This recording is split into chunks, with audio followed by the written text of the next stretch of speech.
28.27% വോട്ടർമാരാണ് vote രേഖപ്പെടുത്തിയിട്ടുള്ളത് എന്ന് chief electoral officer കണക്ക് പുറത്ത് വിട്ടിരിക്കുകയാണ്. 2020-21 94 മണ്ഡലങ്ങളിൽ വോട്ടർമാരുടെ എണ്ണം SIRന് ശേഷം കുറയുകയാണ് ഉണ്ടായത്. അതായത് 2021 തെരഞ്ഞെടുപ്പിനെ അപേക്ഷിച്ച് 94 മണ്ഡലങ്ങളിൽ വോട്ടർമാരുടെ എണ്ണം തീവ്ര പരിഷ്കരണത്തിന് ശേഷം കുറഞ്ഞു എന്നാണ് നമുക്ക് കാണാൻ സാധിക്കുക. എന്ന് പറഞ്ഞാൽ ഭൂരിപക്ഷ മണ്ഡലങ്ങളിൽ നടത്തും 94 മണ്ഡലങ്ങളിലും ഏറ്റവും കൂടുതൽ കുറഞ്ഞത്, അത് വലിയ നമ്പറാണ്, 47,647 വോട്ടർമാരുടെ കുറവുണ്ടായത് തിരുവനന്തപുരം മണ്ഡലത്തിലാണ് എന്ന് കാണാൻ കഴിയും.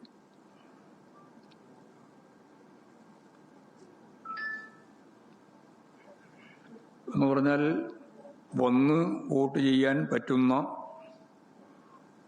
വോട്ടർമാർ ഏറ്റവും അവസാനം പുതുക്കിയ വോട്ടർ പട്ടികയിൽ ആ വോട്ടർ പട്ടിക നിലവിൽ വന്നിട്ടും 71 മണ്ഡലങ്ങളിൽ, എന്ന് പറഞ്ഞാൽ ഭൂരിപക്ഷ മണ്ഡലങ്ങളിൽ 21-നേക്കാൾ പോളിംഗ് കുറയുകയാണ് ചെയ്തത്.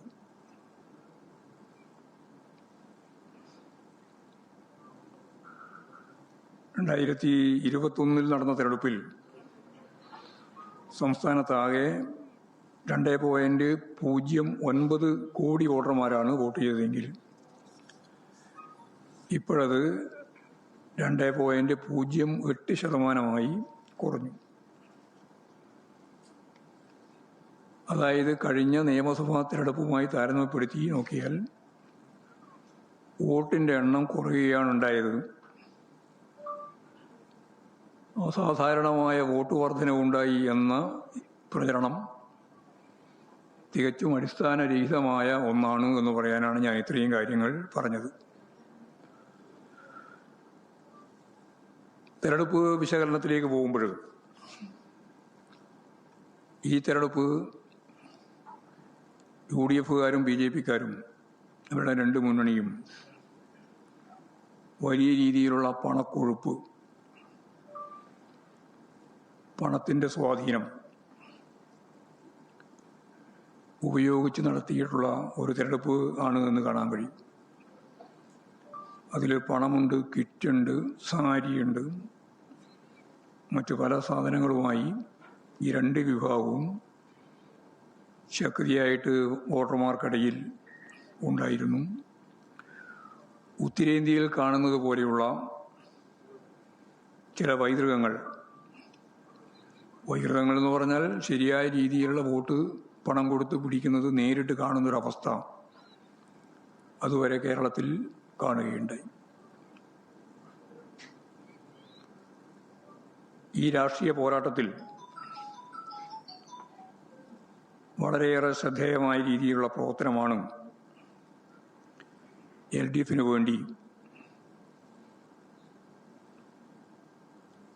ഇടതുപക്ഷ ജനാധിപത്യ മുന്നണിയുടെ പ്രവർത്തകർ അതിതീവ്രമായ ചൂടിന് അവർ വ്യാപകമായി ജനങ്ങളെ കാണാനും തുടർച്ചയായി സ്ക്വാഡ് പ്രവർത്തനം നടത്താനും ഒക്കെ അഹോരാത്രം ജോലി ചെയ്യുന്ന നില ഉണ്ടായി. ജോലിയെല്ലാം ഉപേക്ഷിച്ച് തെരഞ്ഞെടുപ്പ് പ്രവർത്തനത്തിലിറങ്ങിയ, നേരത്തെ പറഞ്ഞതുപോലെ തിളച്ചു കൊണ്ടിരിക്കുന്ന വെയിലത്ത് എല്ലാ പ്രയാസങ്ങളും സഹിച്ച് പ്രവർത്തിച്ച ലക്ഷക്കണക്കിന് പ്രവർത്തകരെ ഞാൻ ഈ സന്ദർഭത്തിൽ അഭിവാദ്യം ചെയ്യുകയാണ്. അവരെല്ലാം നടത്തിയിട്ടുള്ള ത്യാഗപൂർണമായ പ്രവർത്തനത്തിന് അതിൻ്റെതായ റിസൾട്ട് ഉണ്ടാവുമെന്ന കാര്യത്തിൽ യാതൊരു സംശയവും ഇല്ല.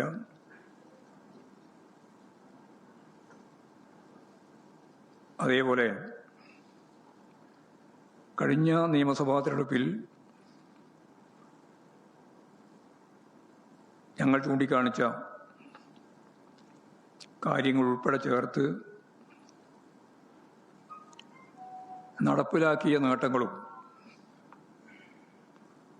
വർഗീയ സംഘർഷങ്ങളില്ലാത്ത സൗഹാർദ്ദപരമായ അന്തരീക്ഷം, മതനിരപേക്ഷത സൃഷ്ടിച്ച കേരളത്തിൻ്റെ പശ്ചാത്തലവും വളരെ വലിയ മതിപ്പോടുകൂടിയാണ് ജനങ്ങൾ വീക്ഷിച്ചിട്ടുള്ളത്. അതുകൊണ്ട് തന്നെ സർക്കാർ തുടരണമെന്ന കാഴ്ചപ്പാട് പൊതുവിൽ ജനങ്ങളിൽ ഉണ്ടായിട്ടുണ്ട്. LDF ഉയർത്തിപ്പിടിക്കുന്ന രാഷ്ട്രീയ നിലപാടുകൾക്ക് വലിയ അംഗീകാരം നൽകുന്ന സ്ഥിതിയും ഉണ്ടായി. ഇതിൻ്റെ അടിസ്ഥാനത്തിൽ തെരഞ്ഞെടുപ്പ് വിശകലനം ചെയ്യുമ്പോൾ കഴിഞ്ഞ 2 തെരഞ്ഞെടുപ്പിലും 2016 2021 ഇടതുപക്ഷ ജനാധിപത്യ മുന്നണിക്ക് 90-ൽ കൂടുതൽ സീറ്റുകൾ ലഭിച്ചുകൊണ്ടാണ് അധികാരത്തിൽ വരാൻ സാധിച്ചത്. ഇപ്രാവശ്യവും ഞങ്ങൾ വിശദമായിട്ട് പരിശോധിച്ചപ്പോൾ 90 സീറ്റുകളിൽ കൂടുതൽ നേടി. കഴിഞ്ഞ 2 പ്രാവശ്യം പോലെ തന്നെ വൻ ഭൂരിപക്ഷത്തോടെ ഇടതുപക്ഷ ജനാധിപത്യ മുന്നണി അതിൻ്റെ 3ാം ടേമിലേക്ക് കടക്കും എന്ന കാര്യത്തിൽ യാതൊരു സംശയവും ഇല്ല. ഈ കാര്യം കഴിഞ്ഞ ഈ മാസം 9-ന് ജനങ്ങൾ നിശ്ചയദാർഢ്യത്തോടുകൂടി തീരുമാനിച്ചു കഴിഞ്ഞു എന്നുള്ളതാണ് സത്യം.